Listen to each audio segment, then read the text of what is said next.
uthi bewazi nje isimo somzimba wakho indlela abantu abakubuka ngayo. Ubukhulu bomzimba bungakwenza uhlale ukhathele, uhluleke na ukusebenza, uhlale ujulukile, kugcine sekunephunga elibi emzimbeni wakho. Uma kunjalo, thola iBody Shape Care kababudokotela unciphe kahle emzimbeni. Umzimba wakho ungalengi kodwa unciphe ngendlela efanele umzimba wakho. iBody Shape Care kababudokotela iyatholakala eThekwini noma ushayele ku 082 459 1816 noma ku 063 689 8922. Khumbula, isimo somzimba wakho singalungiswa iBody Shape Care kababudokotela. Siyabingelela babudokotela babesizibawujabula umfana omhlanje khehle umzolo amancengesi. Namhlanje sithatha ithuba elihle sithi ake sishuthe abelaphi bendabuko siza ukuthi yini abasiphathele yona, yini namhlanje abafuna ukusitshela yona. Sinomakhosi uNdilongo la. Makhosi, bingelela Dlozi. Ake sibingelele babudokotela, sibingelele abasebenza la ekhaya South Africa yonke, njengoba singabalaphi nje silapha abantu izwe lonke. Siyabonga kakhulu ukusebenzisana kwabe nathi kahle. Yebo. Ngifuna ke singene entweni. Ngifuna ke sikhulume ngabantu abanenkinga yophuzo oludakayo. Yini nayo uyilungiselele bona? Babudokotela ningi kakhulu into engibalungisela yona, abantu abaphuzayo sengibaphungulele kakhulu abanye abazali.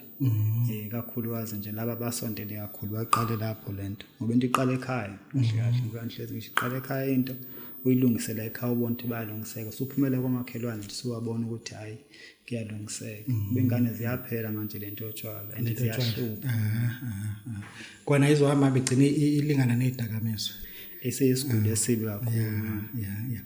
Umuntu osuke ephuza kanti ngoba babemdlisile, yini nayo for ukumsisa? Lapho nedliso. Ndikhona because umuntu uyenzeka abe nedliso lokutshwala. Lo muntu lo umbona ngokuthi aphuze nje mhlambe iglass eyodwa. Seqale ekhuluma ngakho mhlambe sesenza izinto ezibheke eceleni kakhulu. So likhona umuthi ukuthi ukhiphe lelo dliso lelo. Njengoba wazi umlaphi ukuthi akaye kutshwala nekumlaphi nedliso lelo because umuntu udliswa ngotshwala aphuze kakhulu kanti nje inkinga yabo uyibulawa lokuthi njenganga angenzeli lutho empilweni. Ngizoyithanda ke siyikhuluma nale naye abantu. Abanye abantu bahlushwa isifo sokuwa. Yini nawo for umuntu onesifo sokuwa? Eziningi babudokotela ngafundiswa kakhulu ngalokho futhi ucophelela into ebalekile ufuna ucophelele mangaba ulapha le yanto. Ngafundiswa kakhulu ngayo nje ayalapheka iyaphela. Sengibalaphile futhi abantu abaningi. Asingene kwemali. Una uzibutho wemali usawakha? Ngisawakha babudokotela uzibutho wemali.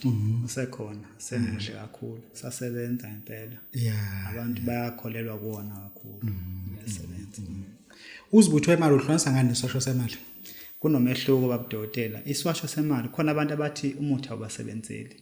Banalo belief umuthi uyasebenza noma ubani awukhethile, but umuntu mekholele ukuthena umuthi awasebenzeli. Kakhulukazi abanye abantu abawusebenzisa umuthi ngenxa yenkolo yabo bethi bayasonda, so abathi awusebenzisa umuthi. So abakwazi ukufikelela ethubeni ukuthi bathole izinto ezifana nokuthi bageze ukuze kwazi ukuthi imali sibe inzuzo zemali zivuleke kubona. So iswasho semali sisebenza kakhulu ke lapho kodwa sikhethile bani. Asikhethe ngoba but ngilungiselela abantu abathi bona banenkinga zomuthi ukuthi umuthi abasebenzisi. So momfaka iswasho amnika sona lesemali hayi izinto zibamnandi kakhulu. Ngifuna khona ukuthi akakhuluma ngathi mthinte akulandela mthinte kufuthi. Abafowethu bayahlupha ngalomo bakuthanda kakhulu. Yasebenza le nto yabudokotela. Iyasebenza. Ngiyayazi kahle nami.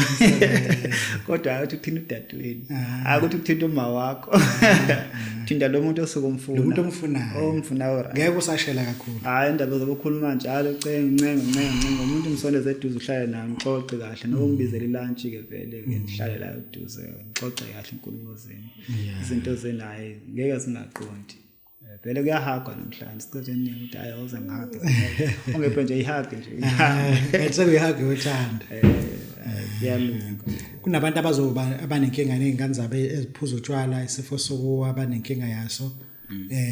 Uzothini kubona abanedliso bakudinga usizo olunjalo bangakuthola kanjani kuyiphi number? Hayi bangangithola ku 0638152660 bangangithola ku 0678853091. Number ngitholakala kuzona lezo. Uma unenkinga yomntwana wakho ophuza utshwala hayi le nto le iyaphela le.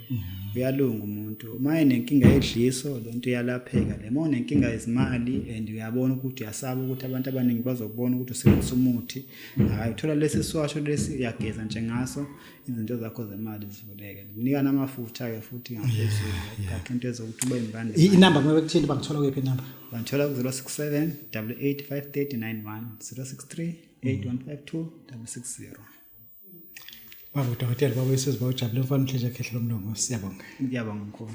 Uthi bewazi nje isimo somzimba wakho indlela abantu abakubuka ngayo. Ubukhulu bomzimba bungakwenza uhlale ukhathele, uhluleke na ukusebenza, uhlale ujulukile, kugcine sekunephunga elibi emzimbeni wakho. Uma kunjalo, thola iBody Shape Care kababa udokotela unciphe kahle emzimbeni. Umzimba wakho ungalengi kodwa unciphe ngendlela efanele umzimba wakho. iBody Shape Care kababa udokotela iyatholakala eThekwini noma usishayele ku 082 459 1816 noma ku 063 6898922. Khumbula, isimo somzimba wakho singalungiswa iBody Shape Care kababa udokotela.